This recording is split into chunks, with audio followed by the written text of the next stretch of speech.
Surat apa yang dibaca oleh Nabi? Secara singkat, ada tiga jenis surat yang umumnya dibacakan oleh Nabi SAW. Bismillahirrahmanirrahim. Ikhwas sekalian, saudara-saudariku, salat tahajud, seperti kami sampaikan di pertemuan lalu, adalah salat yang sangat penting. Ingat, kalau di pertemuan lalu kami sampaikan 4 keutamaan tahajud, hari ini saya tambahkan 2 dan 3 yang lain langsung dari Al-Quran. Ya, kemarin saya sampaikan 4 hal. 1, masih ingat Quran surah ke-17 ayat 79 sampai dengan 81 itu.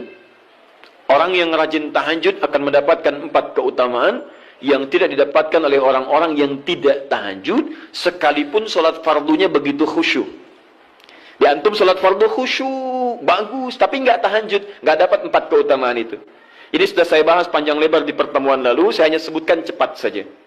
1, Allah akan mengangkat karir, pekerjaan atau aktivitasnya di tempat yang terbaik. Ya deh, jadi kalau antum misalnya pengusaha atau orang karir di kantor dan sebagainya, itu akan cenderung kemudian ditolong oleh Allah, diangkat ke tempat yang terbaik. Terbaik itu tidak harus puncak yang paling tinggi, direktur, tidak misalnya. Tapi tempat yang bisa membuat nyaman hidup Anda, sholat bisa nyaman, bergaul juga nyaman, dan tenang kehidupannya. Mungkin level Anda nggak sampai puncaknya direktur utama, mungkin direktur 1, 2 gitu ya. Tapi Anda dijauhkan dari hal-hal yang maksiat, dijauhkan. Sholatnya enak, punya ruangan nyaman dan sebagainya. 2, Allah akan bimbing setiap ahli tahajud. Allah akan bimbing sehingga menjalani awal pekerjaannya dengan begitu mudah. Wa rabbi adkhilni mudkhalas sidqin. Ya Allah, tolong bimbing saya supaya mengawali pekerjaan dengan cara yang benar. 3, awas hati-hati. Anda memang posisi tinggi, sekarang dapat proyek. Apakah setiap yang dapat proyek menjalani pekerjaannya dengan benar? Belum tentu. Jangan tinggi-tinggi lah. Maaf ya, apakah orang tua yang sekarang menyekolahkan anaknya ke tempat belajar menjalani awalnya dengan benar? Hati-hati ya Bu ya, Pak. Bapak ibu menyekolahkan anak dengan awal yang salah, maka memberikan jalan keburukan ketika dia belajar. Saya katakan, jangan pernah Anda masukkan anak Anda ke sekolah dengan menyogok. Bayar sekian supaya masuk, menyalahi aturan. Kalau awalnya sudah salah, bagaimana anak Anda bisa belajar dengan benar? Mustahil mendapatkan sesuatu yang tidak baik. Yang baik itu mustahil didapatkan. 3, wa akhrijni mukhrijas sidqin. Allah berikan jalan keluar terbaik dari persoalan yang dirasakan. Di ahli tahajud itu setiap punya masalah, bukan nggak dapat masalah ya, bukan tidak bermasalah hidupnya. Dia mendapat ujian juga. Cuman sebelum diuji, diringankan masalahnya. Sehingga seakan-akan nggak punya masalah. Padahal sama dengan yang lain, cuma saat akan dia lalui, Allah ringankan persoalannya sehingga mudah dilalui. Dan yang keempat ini yang hebat.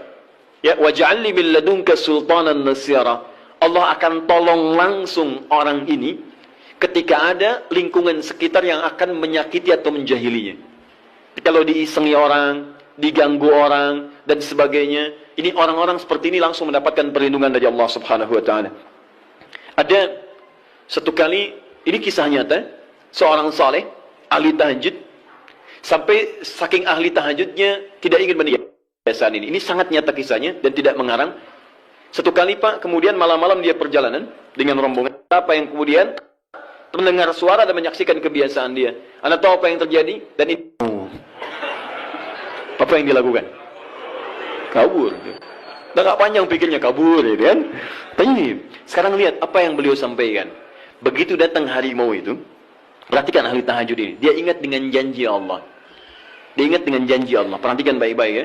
Kalau Anda sudah punya kebiasaan Qur'ani dalam jiwa Anda, maka ayat itu akan hadir membimbing Anda dalam setiap kesulitan Anda.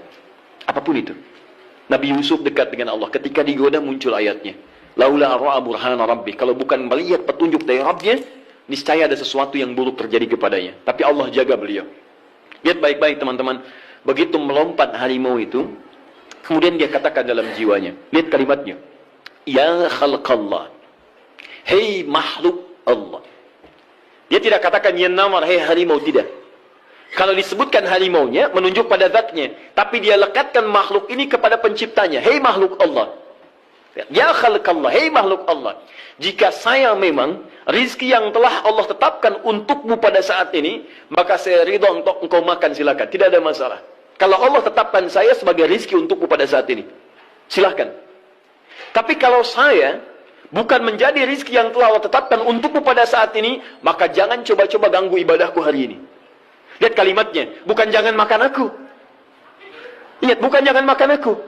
Jangan coba-coba ganggu ibadahku saat ini. Atau aku akan mohonkan pada Allah penciptamu untuk menghancurkan engkau saat ini juga. Perhatikan, dia minta jangan ganggu tahajudnya, bukan jangan makan dirinya. Apa yang terjadi ketika dikaitkan dengan ayat perlindungan tentang tahajudnya, maka tiba-tiba harimau ini pergi meninggalkannya, mengaum sekali langsung pergi. Anda bisa bayangkan, bisa nggak malam-malam begitu Anda sholat, tiba-tiba ada nyamuk misalnya, kan banyak tuh. Begitu Anda mulai disengat oleh nyamuk, diambil, Anda katakan, hei nyamuk,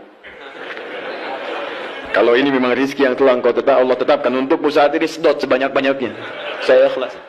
Tapi kalau bukan, jangan coba-coba ganggu saya. Atau saya mohonkan kepada Allah pencipta untuk menghancurkan kau saat ini juga. Masya Allah. Kira-kira apa reaksi nyamuk? Makin banyak kayaknya. Coba cek. Berarti chemistry-nya harus lebih dibangun lagi. Tingkatkan. Itu waj'alni min ladunka sultanan nasira. Nah, maka teman-teman sekalian, dari 4 ini, kemudian Nabi menguatkan tentang itu sampai muncul ayat-ayat khusus dari Al-Quran untuk memberikan jaminan-jaminan. Ini tambahannya. Yang kelima, ini yang belum saya sampaikan pertemuan lalu. Kelima, salat tahajud itu adalah kebiasaan ahli surga saat di dunia. Jadi kalau Anda ingin melihat ahli surga yang hadir di dunia, salah satunya lihat kebiasaan salat malamnya. Bukan nonton bola. Dan tidak dikalahkan oleh bola. Dia nggak peduli mau Kroasia menang 2-1 lawan Inggris, dia nggak peduli.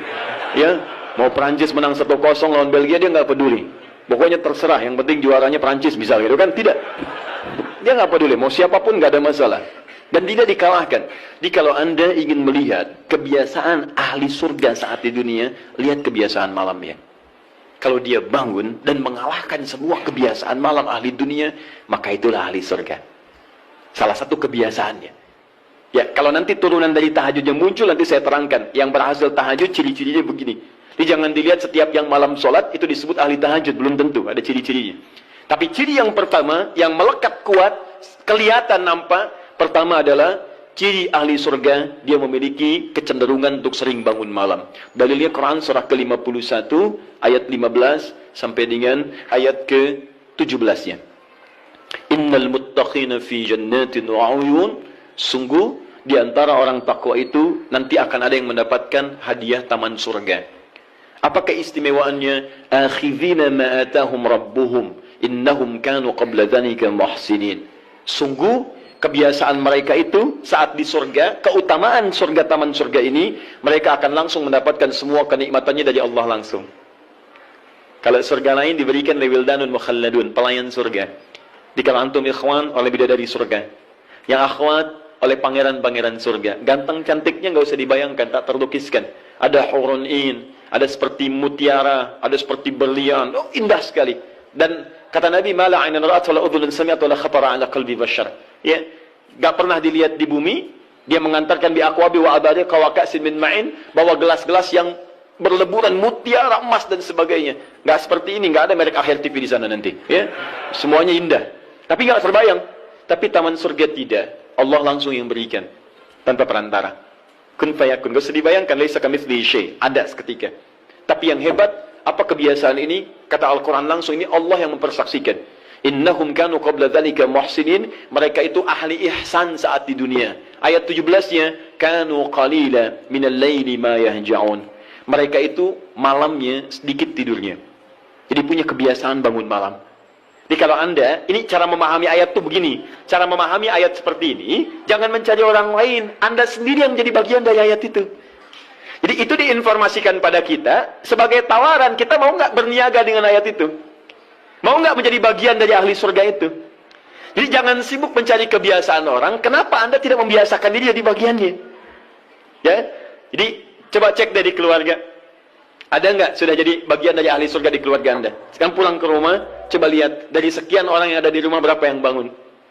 Mula-mula cuma 2 orang, menikah suami istri belum bangun. Allah kirimkan anak, belum bangun. Sudah ada cucu, belum bangun. 10 orang di rumah, nggak ada yang bangun. Masa satu pun nggak ada yang jadi ahli surga? Coba. Makanya karena saking tingginya ayat ini, Nabi sampai membangunkan istrinya. Membangunkan menantunya. Membangunkan anaknya Fatimah Az-Zahra. Menantunya Ali bin Abi Thalib. Dibangunkan oleh beliau, ayo bangun, bangun, bangun. Saking inginnya keluarga Nabi terpancar cahaya surga sejak mulai di dunianya. Tahun-tahun pulang ke rumah ya. Coba lihat tuh. Anak-anak yang di pesantren kalau pulang dan sebagainya. Malam bangun gak dia? Coba biasakan.